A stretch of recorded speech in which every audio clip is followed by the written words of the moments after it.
Hello everyone, welcome to my new mini blog. তোমরা সবাই কেমন আছো? আমি ভীষণ ভালো আছি। রাখি পূর্ণিমার শুভেচ্ছা তোমাদের সকলকে। সকাল সকাল বাজারঘাট করে রাখি কিনে চলে গেছিলাম মন্দিরে। আমার যেহেতু এই ফুলের রাখিগুলো বেশ পছন্দের, সেই কারণেই ফুলের রাখি কিনে নিয়ে গেছিলাম। যেহেতু ঠান্ডা লেগেছে, তাই গলার ভয়েসটা একটু মানিয়ে গুছিয়ে নিও। আজ ঝুলন যাত্রার শেষ দিন, তাই এখানে চলছিল গোছানো। আর এই দেখো, বাইরে তখন তুমুল বৃষ্টি, জলে জলাকার অবস্থা।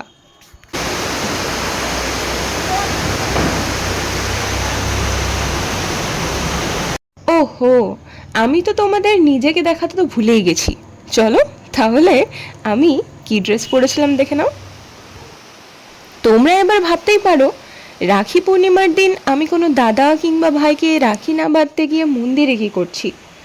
আসলে আমার যেহেতু দাদা নেই, সেই কারণেই ছোটবেলা থেকে আমি ভগবান কৃষ্ণকে নিজের দাদা হিসেবে মেনে এসেছি এবং ছোটবেলা থেকেই রাখি বেঁধে এসেছি। তাই রাখি পরাতে প্রথমে মন্দিরে, আর তারপরে বাড়ির সেবা তো করতেই হতো। প্রভুকে রাখি দিয়ে আসার পরে প্রভু রাখিটা পরিয়ে দিয়েছিলেন ভগবানকে এবং গৌরনিতাইকে। প্রভু মন্দিরের পর্দা সরালেই আমরা দেখতে পাবো শ্রীকৃষ্ণের হাতে এবং গৌরনিতাইয়ের হাতে রাখি।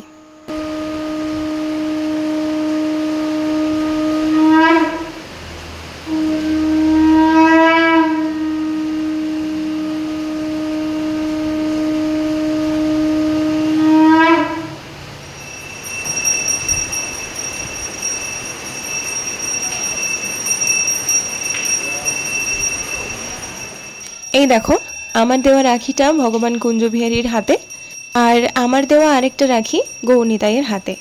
আরও 2-3 জন বোধহয় রাখি দিয়েছিলেন, সেই কারণে গৌরনিতাইয়ের হাত ভরে গেছে। দেখো কি মিষ্টি লাগছে।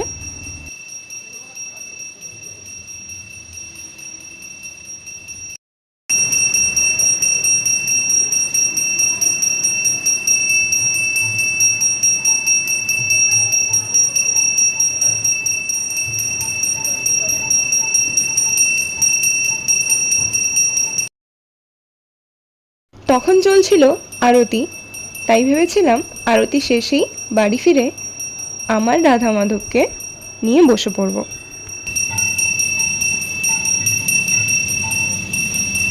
বাড়ি গিয়েই কৃষ্ণকে আর রাধাকে নতুন জামা কাপড় পরিয়ে দিয়েছিলাম রাখি, এবং মিষ্টিও খাইয়ে দিয়েছিলাম। এখানে আমি একটু প্রদীপের আঁচ দিয়ে দিচ্ছিলাম, যাতে করে আমার দাদা ভালো থাকে, সুস্থ থাকে এবং এই জগৎ সংসারে সে যেন রক্ষা করতে পারে। তারপর আমি একটু আমার দাদার নজরটাও তুলে দিলাম। কৃষ্ণকে পরানোর পরে আমি রাধারানীকে তুলে নিয়েছিলাম নিজের হাতে। সমস্ত কিছু শৃঙ্গার করে, সুন্দর করে, নতুন জামা কাপড় পরিয়ে, রাখি পরিয়ে, সমস্ত কিছু করে আমি তখন মিষ্টি খাওয়াচ্ছিলাম।